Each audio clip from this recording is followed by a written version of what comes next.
오늘은 위로 시리즈 말씀 마지막 말씀을 함께 나누는 시간입니다. 오늘은 12번째 부재 비통함이라는 제목으로 여러분들과 함께 말씀의 은혜를 나누고자 합니다. 지난 12주간 동안 위로 시리즈를 통해서 우리 인간들이 이 땅을 살아가면서 당하는 여러 가지 아픔, 슬픔, 고통들을 우리가 함께 살펴봤습니다. 우리 믿는 사람이든 믿지 않는 사람이든 이 고통의 문제는 숙제예요. 예.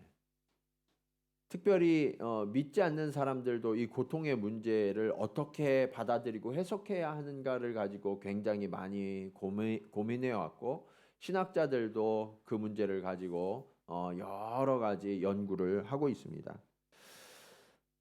크리스찬들도 믿음이 있다고 하지만 이 고통에 부닥뜨리면 흔들리는 경우들을 많이 봐요. 하나님은 사랑의 하나님이신데 왜 이 땅에 고통을 허락하시는가? 그리고 주의 자녀들에게 이 고통의 순간들을 왜 용납하시는가? 그것을 두고 많은 이들이 흔들리기도 하죠.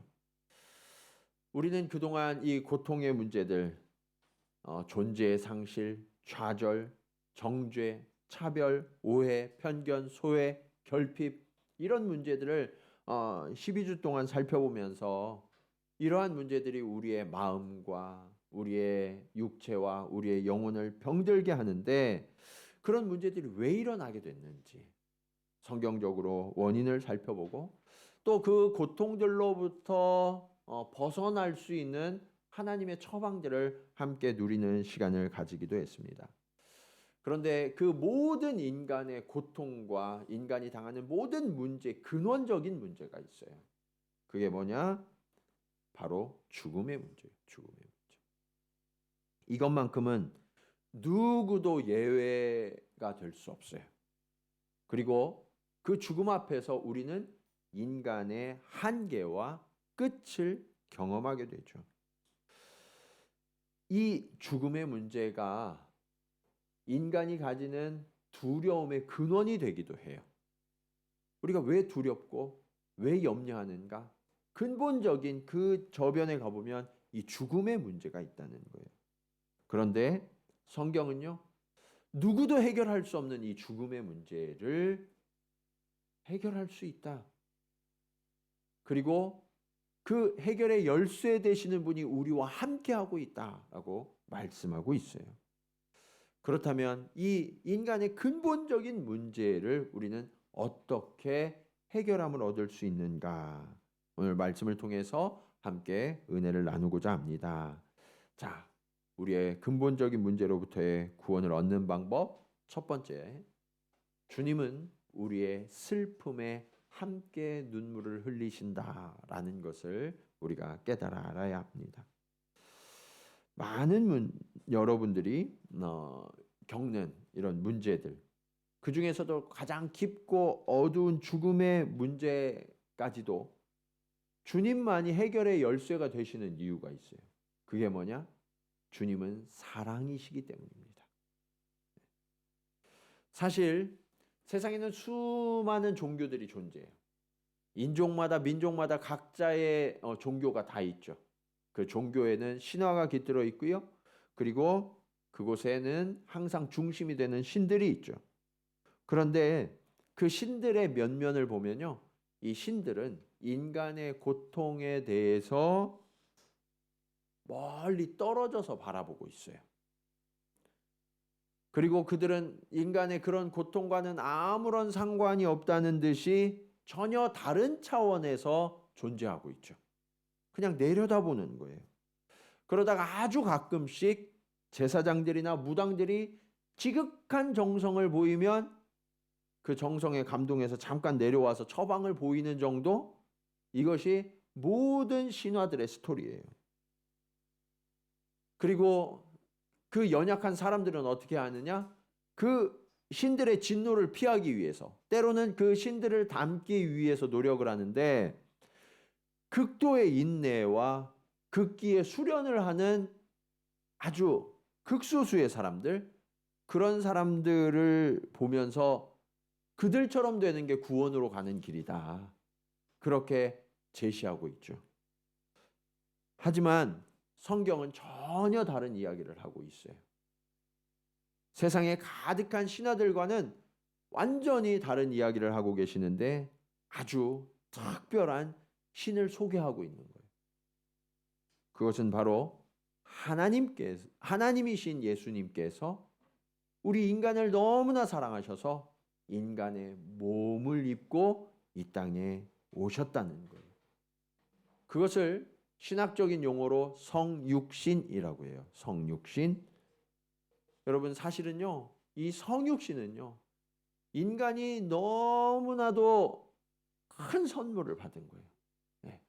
이 자체가 감동인 거예요. 네. 그런데 오늘 말씀은요, 그렇게 인간의 몸을 입고 오신 예수님이 우리를 위해서 더욱더 감동케 하는 모습을 보여주고 계세요. 그것은 바로 35절 말씀입니다. 우리 같이 한번 읽어볼까요? 시작. 아멘. 저는요, 이 본문에서 예수님이 눈물을 흘리시는 이 장면이 세상의 그 어떤 말보다 위로가 되더라고요. 어떻게 하나님이신 예수님께서 우리를 위하여 울어주시기까지 하시는가. 사실 본문에서 주님이 우시는 장면은요, 소리내어서 엉엉 우신 게 아니에요. 아무 말씀 없이 조용히 눈물만 뚝뚝 흘리고 계시는 거죠. 이게 더 슬퍼요. 더 감동이 되는 것 같아요. 사실 예수님께서 당시에 어떤 의미로 눈물을 흘리셨는지 정확하게 우리가 알 수는 없어요. 성경에 쓰여 있지 않으니까. 그런데 그 상황을 보면 우리가 유추할 수 있죠. 예.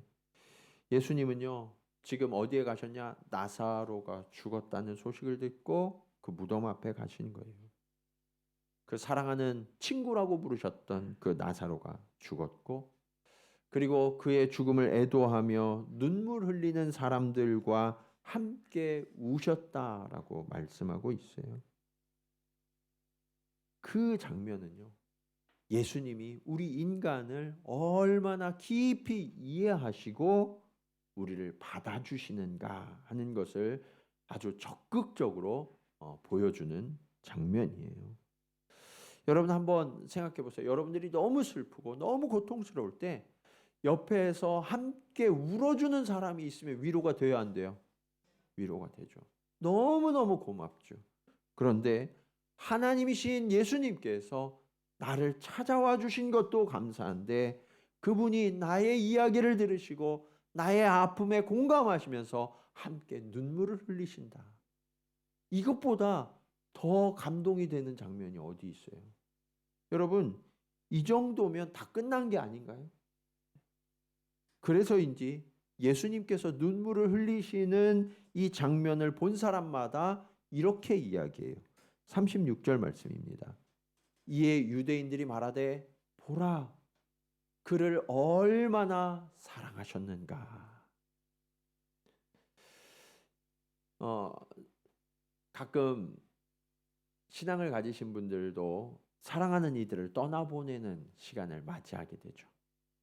장례식장에 가서 보면 신앙이 있으니까 울면 안 된다는 그런 생각을 가지신 분들이 있어요. 그래서 이 사랑하는 이를 떠나보내고 그 가족이 너무 울거나 이렇게 하면 야 울면 안 돼, 울면 안 돼, 우린 울면 안 돼 이렇게 이야기하는 분들 계시거든요.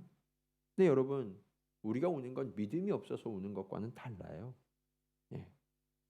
그것은 잠시라도 헤어지는 그 슬픔이 우리 가운데서 자연스럽게 나오는 거예요. 인간적인 감정이 나오는 것을 여러분 절제하고 억제하실 필요는 없어요. 주님도 거기에 공감하고 우셨거든요. 예. 주님이 그것에 공감하시기 위해서 이 땅에 내려오시는 거예요. 저와 여러분을 조금 더 아시기 위해서 우리가 왜 두려워하는지, 왜 염려하는지, 무엇 때문에 놀라는지, 무엇 때문에 슬퍼하고 아파하는지 그 모든 것을 다 경험하시기 위해서 친히 인간이 되셔서 우리가 당하는 아픔보다 더 큰 아픔을 당하시고, 우리가 낮아진 것보다 더 낮아지셔서, 우리가 매맞은 것보다 더 많이 맞으셔서 주님은 우리의 모든 아픔과 모든 고통과 모든 모욕과 수치를 친히 감당하셨죠. 그러기에 그 주님은요, 세상의 그 어떤 존재보다 저와 여러분을 완전히 이해하시는 분임을 믿으시기 바랍니다. 그렇게 주님은요, 저와 여러분의 마음에 깊은 이해와 공감으로 함께 하시며 눈물 흘리고 계시는 거예요. 사랑하는 여러분, 인생은 우리가 시편 90편에서 본 것처럼 잠깐 왔다가 사라지는 것 같은데, 인생이 길면 길수록 그 수고가 더 커진다고 말하고 있어요. 수고와 아픔이 더 커진다는 거예요. 그런데 그 수고와 아픔의 순간에 아무도 나와 함께 해주지 않는 것 같이 느껴질 그때에 주님은 저와 여러분을 모른 척하지 않으시고 함께 계시며 함께 울고 계신다라는 사실을 믿으시기 바랍니다. 그래서요, 너무 고통스럽고 혼자라고 느껴질 때 우리는 어떻게 해야 하는가? 그 주님의 이름을 부르셔야 돼요. 그러면 주님은 말없이 오셔서 저와 여러분의 아픔에 공감하시고 함께 울어주시는 그 주님을 만나게 될 거예요. 근데 여기에서 아주 중요한 사실을 한 가지를 우리가 기억해야 돼요. 우리가 울어주는 것은요, 우리도 어쩔 수 없어서, 우리도 한계와 연약함이 있기 때문에 그냥 울어주는 걸로 끝나는 거예요. 그런데 주님이 눈물 흘리시는 것은 거기에서 끝나는 게 아니라는 거예요. 그것이 오늘 말씀의 두 번째 교훈으로 이어져요. 주님은 우리의 고통당함을 비통히 여기세요. 주님은 나사로가 죽었다라는 사실을 아셨어요. 그리고 제자들과 함께 베다니로 가셨어요. 그가 살던 동네인 베다니로. 가시는 길에 나사로의 동생이었던 마르다와 마리아를 차례로 만납니다. 마르다와 마리아가 동일하게 뭐라고 이야기하냐면, 주께서 여기 계셨더라면 우리 오빠가 죽지 않았을 텐데요. 주님의 마음이 어땠을까요? 또 나사로를 조문하기 위해 왔던 유대인들도 이렇게 말해요. 37절 보시면, 그중 어떤 이는 말하되 맹인의 눈을 뜨게 한 이 사람이, 그 사람은, 나사로는 죽지 않게 할 수 없었더냐. 그러니까 예수님이 얼마나 위대하시고 그 초월적인 능력을 베푸시는 분인지 이 사람들이 알고 있어요. 그런데 예수님 왜 맹인의 눈을 뜨게 해주시면서 사랑한다고 하셨던 이 나사로는 왜 고쳐주지 않으신 거예요? 하고 이야기하는 거죠. 근데 여러분, 이 죽음의 순간, 이 순간이 바로 우리 인간의 실존을 만나는 순간이에요. 예. 여러분은 스스로를 어떻게 인식하고 계십니까?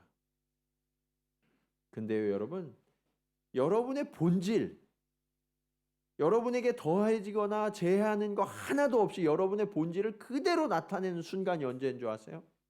제가 수많은 장례식장에 다녔는데요, 관 안에 누워 계실 때,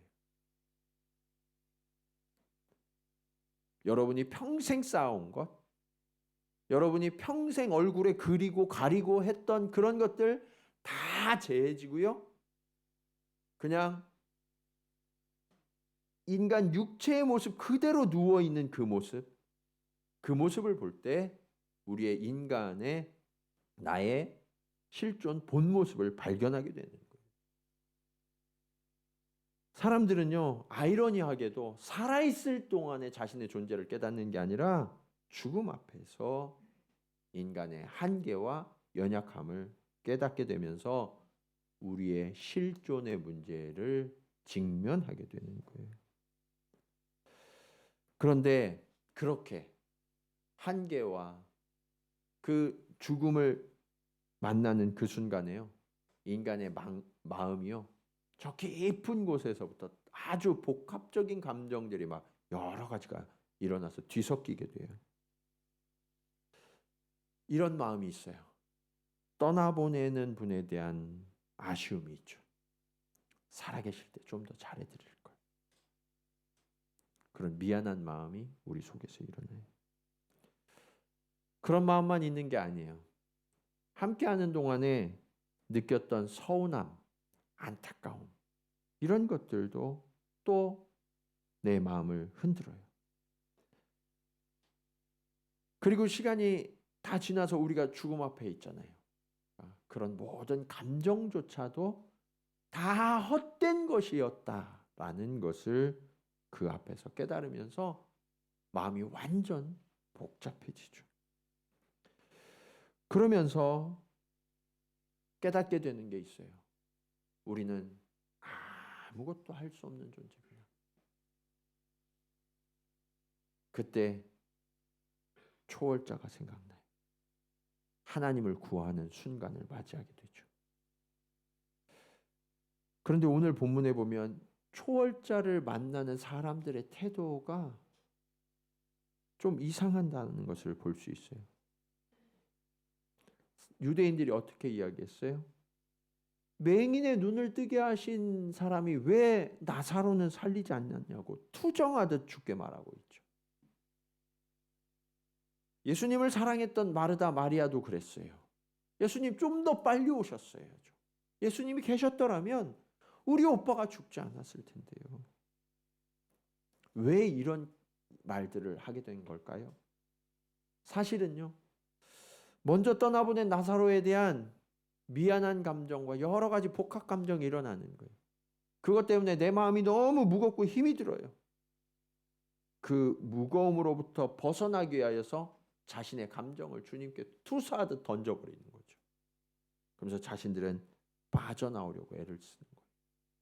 인간은요, 이처럼 마지막 순간까지 이기적이에요. 그래서 여러분, 제가 장례를 집전하면서 어려운 때가 언제인 줄 아세요? 형제들이 너무 싸워요. 마지막 순간에서조차 그 이기적인 마음을 내려놓지 못하는 거죠. 그런 장면에 대한 주님의 반응을 성경은 이렇게 묘사하고 있어요. 33절입니다. 예수께서 그가 우는 것과 또 함께 온 유대인들이 우는 것을 보시고 심령의 비통히 여기시고 불쌍히 여기사. 예수님이요, 두 가지 마음이 드셨어요. 하나는 비통한 마음, 또 하나는 불쌍한 마음. 주님은 지금 죽음 앞에서 우는 이들과 함께 눈물을 흘리고 계셨잖아요.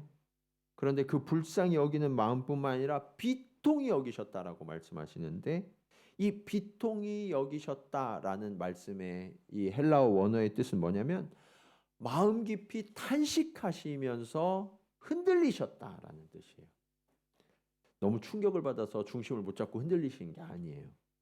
이 흔들림은 어떤 거냐면 이 어원이 맹수가 으르렁거리다라는 뜻에서 온 거예요. 그러니까 맹수가 으르렁거림과 같이 깊은 분노가 일어나서요, 부르르 떠시면서 흔들리신 거예요.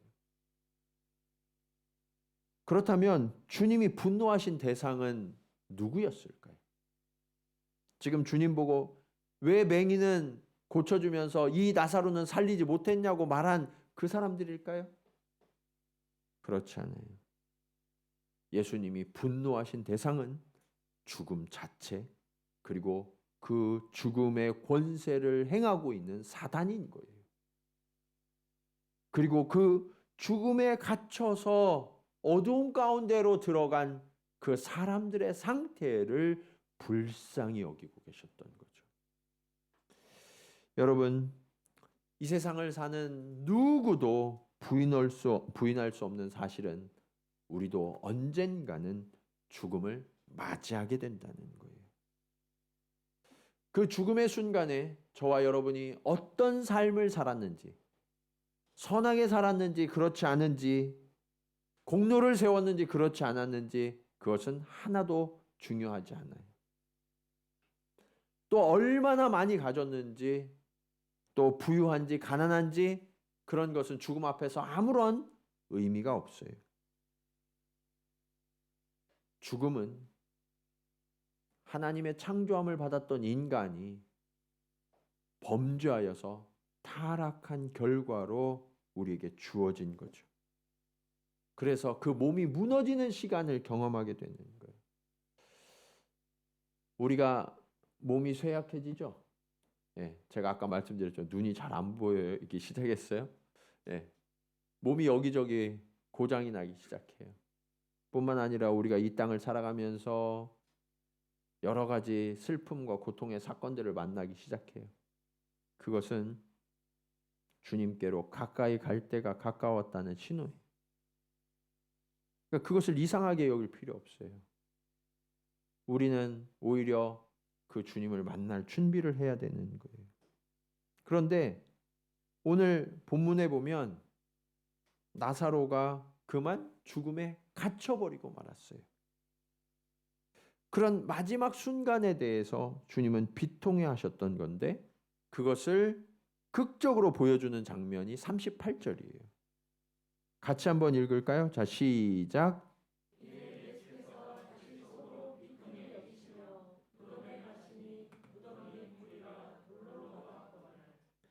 여러분, 죽은 사람은요, 가는 곳이 똑같아요. 무덤에 들어간 무덤. 그거 무덤이 비싼 무덤 쓰느냐, 싼 무덤 쓰느냐, 관을 비싼 거 하냐, 싼 거 하냐, 수의를 좋은 거 입냐, 그렇지 않느냐, 하나도 중요하지 않아요. 그 떠나간 사람에게는 아무런 의미가 없어요. 그는 무덤에 들어가고 돌문이 굳게 닫혀진 상태가 되는 거예요. 함께 울던 사람들도 그를 두고 떠나가게 되죠. 그런데요, 그 자리에 주님이 찾아오세요. 그리고 위로해 주시면서 함께 눈물 흘리고 계셨던 거예요.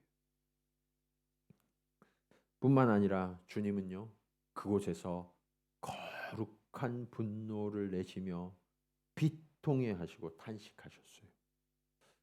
왜 그러신가? 주님이 눈물을 흘리시고 나를 위해서 거룩한 분노를 내어주시는 것만으로도 너무나 감사한데 주님은 그렇게 무력하게 끝내지 않겠다고 하시는 거예요. 그것이 오늘 말씀의 마지막 교훈입니다. 주님만이 우리를 자유케 하세요. 사실 주님은요, 나사로가 병들었다는 소식을 들으셨어요. 평소 같으면 그 소식을 듣자마자 어떻게 하셨을까요?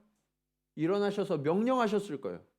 나사로야, 일어나라, 나으라, 명령하셨을 거예요. 그런데 그렇게 하지 않으셨어요. 그러면 나사로의 집으로 가셔야 되잖아요. 가서 내가 고쳐주리라 하시면서 가셔야 되는데 그렇게 하지도 않으셨어요. 오히려 이상한 말씀만 하세요. 4절입니다. 예수께서 들으시고 이르시되 이 병은 죽을 병이 아니라 하나님의 영광을 위하며 하나님의 아들이 이로 말미암아 영광을 받게 하려 함이라 하시더라. 지금 죽어가고 있는데 주님이 무슨 말씀을 하시는 건지 잘 모르겠어요. 그리고 어떻게 하셨냐? 6절에 보시면 나사로가 병들었다 함을 들으시고 그 계시던 곳에 어떻게 했다고요? 이틀을 더 머무셨다라고 말씀하고 있어요. 네. 바쁜 일이 있으셨나? 그런 거 아니에요. 아무 일도 안 하시고 그냥 이틀을 막 보내셨어요. 네. 정말 이상하죠. 그리고 이틀 후에 알아듣기 힘드신 말씀을 하시면서 제자들에게 가자고 하시며 이렇게 말씀하세요. 11절 하반절입니다. 우리 친구 나사로가 잠들었도다. 그러나 내가 깨우러 가노라. 제자들이 주님 잠들었으면 일어날 텐데 뭐하러 깨우러 가요? 네, 그럴 정도로 지금 완전히 오해가 가득한 현장을 주님이 만들고 계세요. 그렇게 주님이 나사로가 있는 곳에 가셨더니 어떤 일이 일어났느냐? 39절입니다. 예수께서 이르시되 돌을 옮겨 놓으라 하시니 그 죽은 자의 누이 마르다가 이르되 주여 죽은 지가 며칠 됐어요? 나흘이 되었음에 벌써 뭐가 나요? 냄새가 나나이다. 썩어가고 있다. 썩어가고.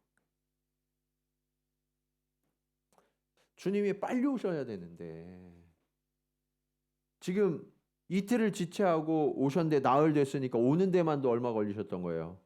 이틀이 또 걸린 거예요. 네. 그렇게 해서 그는 무덤에 들어갔고 썩어서 냄새가 나는 지경이 된 거예요. 그럼에도 불구하고 주님께서 마르다에게 이렇게 단호하게 말씀하십니다. 40절 말씀입니다. 예수께서 이르시되 내 말이 내가 믿으면 하나님의 영광을 보리라 하지 아니하였느냐. 참 예수님이 하시는 말씀이요 수수께끼 같아요. 도대체 무슨 말씀을 하시는 거지? 네.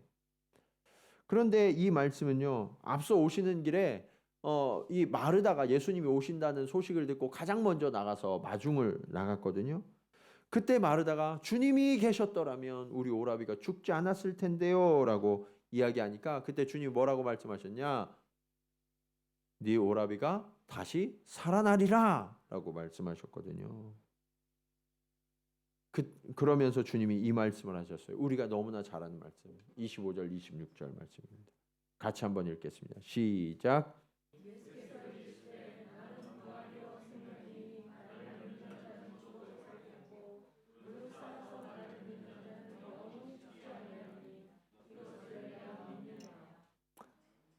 여러분 이것을 믿으십니까?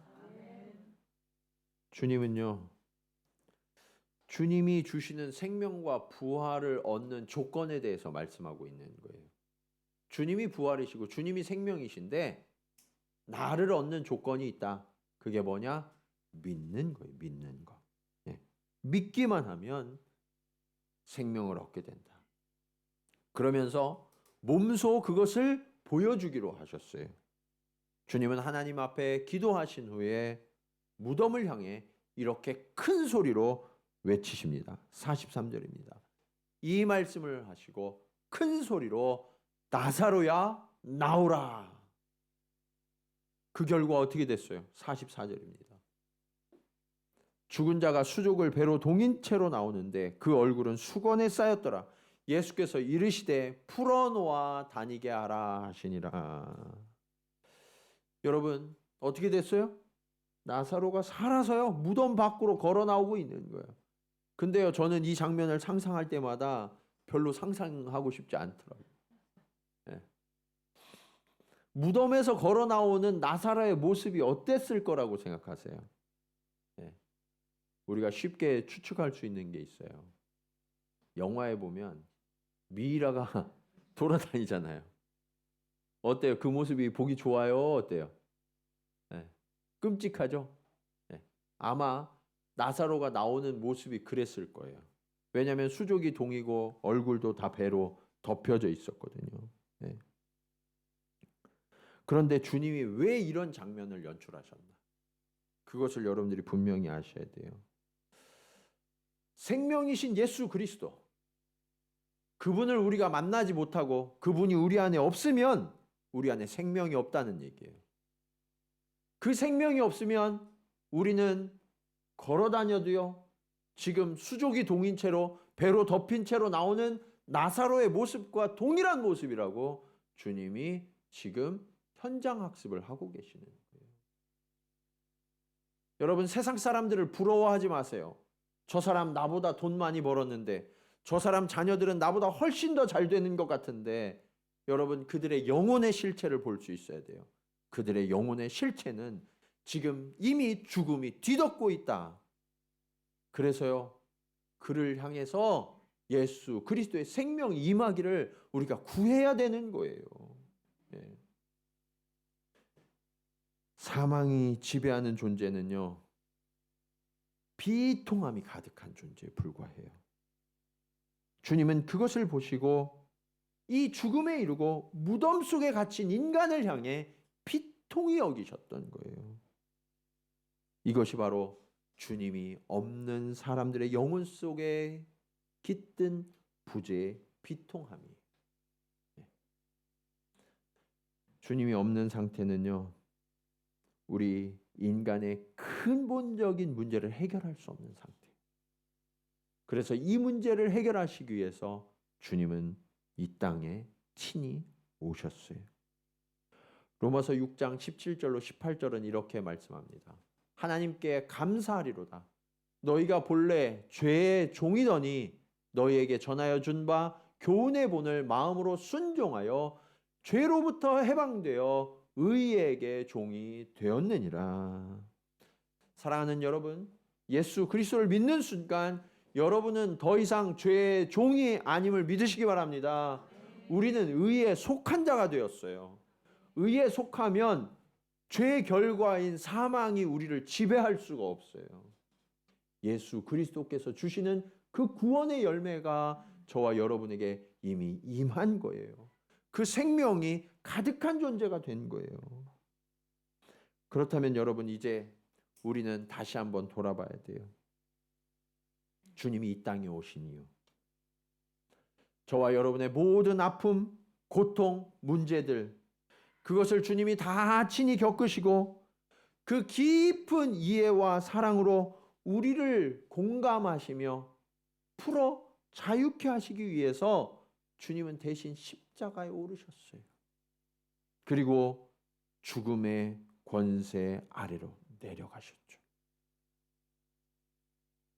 거기에서 끝나는 줄 알았는데 주님은 그 죽음의 깊은 어둠을 뚫고 일어나셔서 부활의 능력이 되셨고 그 놀라운 생명의 약속을 예수 그리스도를 믿는 저와 여러분 모두에게 동일하게 부어주셨음을 믿으시기 바랍니다. 저와 여러분은요, 그렇게 생명의 존재가 된 거예요. 그렇기 때문에 우리는 더 이상 이 문제, 아픔, 고통 그 속에서 헤매는 자가 아니라 주님이 주신 의에 속하고 생명에 속하고 자유를 누리는 자가 됐다는 사실을 우리는 날마다 믿으면서 살아가야 되는 거예요.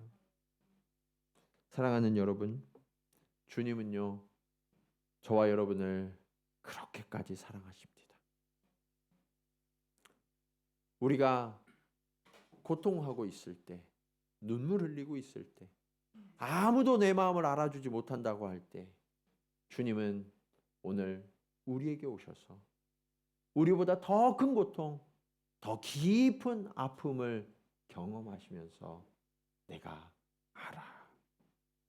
그래서 함께 눈물 흘려주고 계세요. 그리고 우리가 해결할 수 없는 그 문제, 그 한계 앞에서 우리의 무너진 모든 것들을 붙들고 통곡하고 있을 때 주님께서는 그 모든 것을 풀어 자유케 하는 능력을 부어주시고 계세요. 사랑하는 여러분, 더 이상 여러분을 어둡고 깊은 감옥 속에 그 무덤 속에 갇힌 자로 방치하지 마시기 바랍니다. 오늘 주님은 저와 여러분을 향하여 명령하세요. 나사로야, 나오라. 여러분의 이름을 부르시면서 주님은 명령하세요. 나오라, 나오라. 더 이상 그 문제가 여러분을 지배하지 못한다는 사실을 믿으시기 바랍니다. 더 이상 그 모든 것들이 여러분을 묶어둘 수 없음을 믿으시기 바랍니다. 오늘 그 주님의 명령 앞에서 이제 모든 것을 풀고 빛으로 나아가 그 주님의 손을 붙들고 저와 여러분의 남은 여생을 하나님의 승리를 선포하는 걸음을 힘차게 내딛는 저와 여러분 모두가 되시기를 주님의 이름으로 간절히 축원합니다. 우리 이 시간 말씀을 기억하시면서 함께 찬송으로 고백하도록 하겠습니다. 오늘 이 찬송도 우리가 마지막으로 함께 부르겠네요. 주님, 그렇습니다.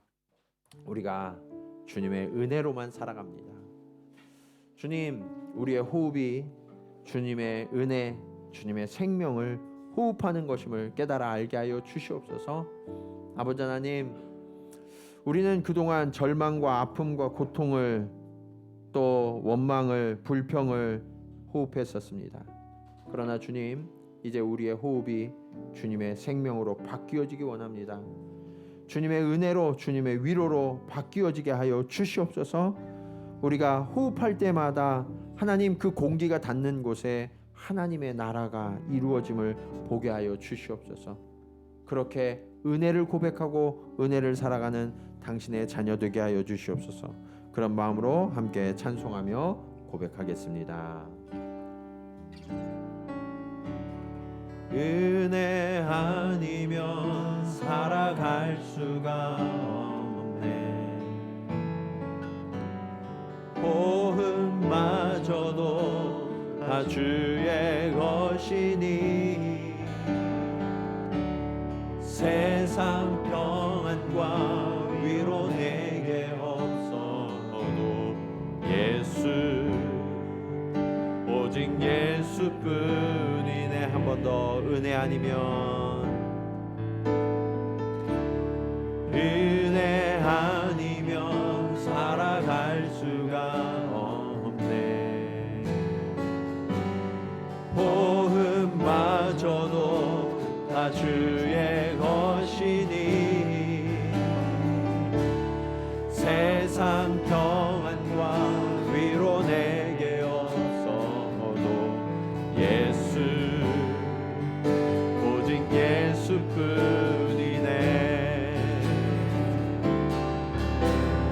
귀신 예외 다 볼 수도 없고 작은 고난에 지쳐도 주께 묶인 나의 모든 삶 버티고 견디게 하시네.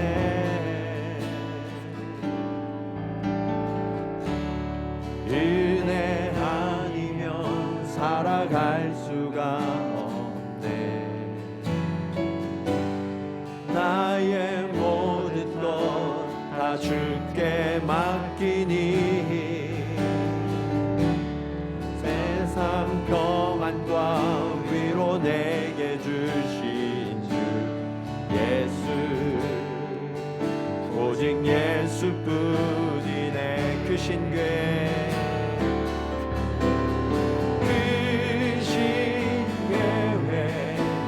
다 볼 수도 없고 작은 고난에 지쳐도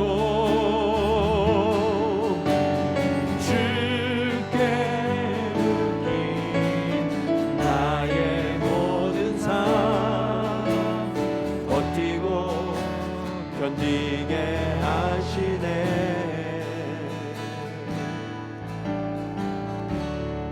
은혜 아니면 살아갈 수가 없네. 나의 모든 것 다 주께 맡기니 참된 평안과 위로 내게 주신 주 예수, 오직 예수뿐이네. 참된 평안과 참된 평안과 위로 내게 주신 주 예수, 오직 예수뿐이네.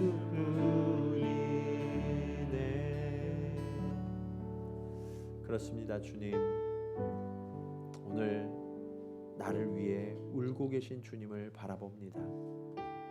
주님, 나의 문제를, 나의 갇혀짐을, 나의 무너짐을 슬퍼하셔서 비통해 하시는 그 주님의 부르르 떠시는 그 분노하시는 모습을 이제서야 바라봅니다. 하나님 아버지, 나는 그동안 나만 아픈 줄 알았습니다. 나만 고통 가운데 헤어나지 못하고 있는 줄 알았습니다. 그러나 오늘 나를 사랑하시는 그 주님께서 이 자리에 오셔서 나를 위해 울고 계심을 주님 깨닫습니다. 주님, 그리고 나를 고통스럽게 하는 그 사단 마귀의 권세를 향하여 비통히 여기시며 주님께서 우리의 문제를 해결하시고자 당신의 생명까지도 내어주신 그 큰 사랑을 주님 이제서야 깨닫습니다. 주님, 이제 그 주님이 계셔서 괜찮습니다. 주님, 내가 문제를 바라보고 사람을 바라보고 환경을 바라볼 때에는 이 고통에서 벗어나지 못하고 무덤 속에 갇히는 자 같았으나 나를 향하여 일어나 나오라 명령하시는 그 주님의 음성에 귀를 기울이고 그 주님께로 달려나가겠사오니 주님 나를 맞아주시고 주님 나에게 주의 생명의 은혜를 부어 주시옵소서. 아버지 하나님, 나의 시선이 오직 주님께 고정되기를 원합니다. 주님, 나의 손이 오직 주님을 붙들기를 원합니다. 주님, 나의 발걸음이 오직 주님과 동행하기를 원하오니 주님, 그렇게 나와 함께하여 주시옵소서. 그렇게 주님 앞에 간절히 기도 드리시겠습니다. 할렐루야. 아버지 하나님, 은혜를 감사합니다.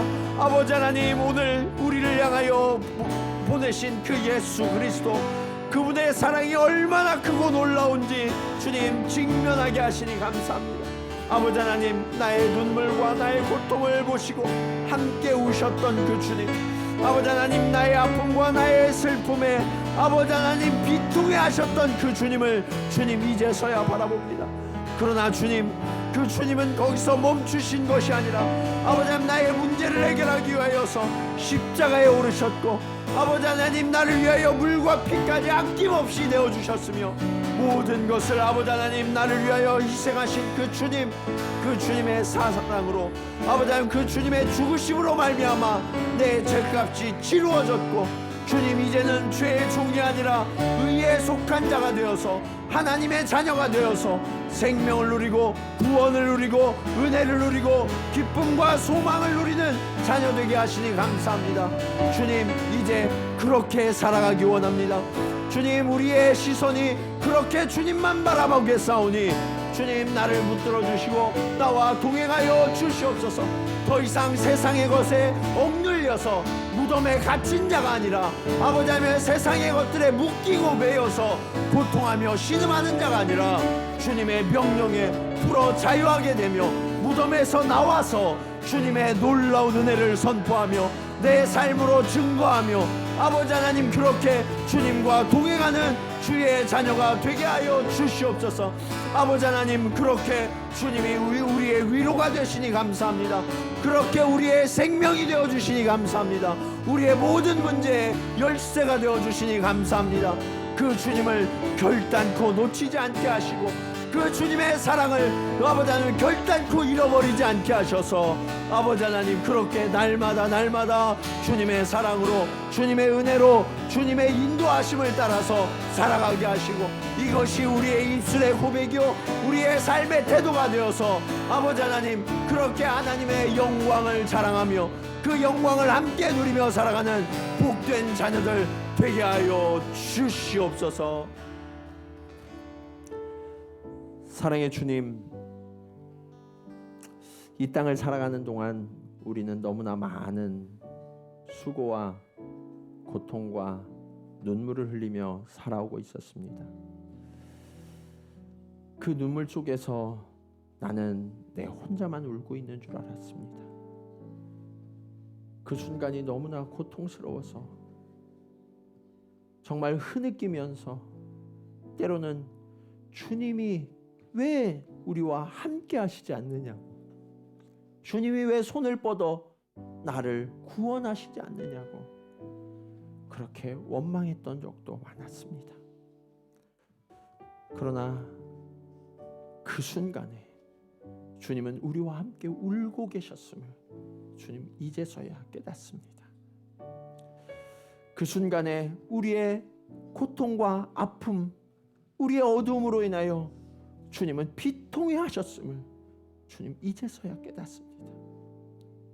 주님, 이런 나를 위하여, 이런 어리석고 이런 부족하고 날마다 헛된 것을 향하여 가는 나를 위하여 주님 이 땅에 오시고 나를 위하여 맞으시고 나를 위하여 더 낮은 곳, 더 깊은 어두움을 스스로 취하시며 그렇게 고통으로 나를 이해하셨던 그 주님이면 이제 족합니다. 주님, 우리의 시선이 계속해서 사람을 바라보고 물질을 바라보고 환경을 바라보던 이 시선이 이제는 주님께로 고정되게 하여 주시옵소서. 아버지 하나님, 세상의 위로를 구하고 세상의 다른 것들로 풍요로워지려고 구했던 이런 헛된 삶을, 이런 안개와 같다가 사라지는 그러한 삶을 이제는 내려놓게 하시고 우리의 생명이요 영원한 인도자 되시는 그 주님을 전적으로 의탁하며 그 손만 붙들고 나아가는 주의 자녀 되게 하여 주시옵소서. 세상은 우리에게 계속해서 죄에 속한 자라고 죄의 종이라 말하지만 우리는 주님을 택했습니다. 그러기에 주님, 우리의 믿음을 보시고 의의 자녀 삼아 주셨사오니 의의 증거들이 우리 삶 속에서 날마다 더해지도록 주님, 우리를 붙들어 인도하여 주시옵소서. 주님, 이제는 주님의 손을 붙들고 우리의 남은 생애가 얼마이든 두려워하거나 염려하거나 아버지 하나님 악한 것들에 나를 내어주지 않고 의에 속한 자로 살아가기로 결단하였사오니 주님, 그렇게 날마다 주의 승리를 경험하며 천국의 아름다움을 경험하며 입술의 찬송과 감사와 예수 그리스도를 증거하는 언어들만 가득하도록 주님, 우리와 동행하여 주시옵소서. 이제는 우리를 위하여 생명을 내어주시기까지 우리를 사랑하여 주셔서 우리에게 부활의 능력, 생명의 능력이 되신 예수 그리스도의 은혜와 아낌없이 하나밖에 없는 아들을 죽이시기까지 우리를 사랑하신 아버지 하나님의 크신 사랑하심과 우리의 매 순간을 지키시고 보호하시며 인도하시는 성령님의 감화감동 교통하심이 이제는 예수님이 없는 삶의 비통함이 아니라 예수님을 내 마음 가운데 모시고 그 생명의 능력으로서 세상 가운데 승리하며 살아가기로 결단하며 나아가는 사랑하는 성도들의 걸음걸음 위에 그들이 이루며 살아갈 하나님의 나라 가운데 이제로부터 영원토록 함께 하시기를 간절히 축원하옵나이다. 아멘.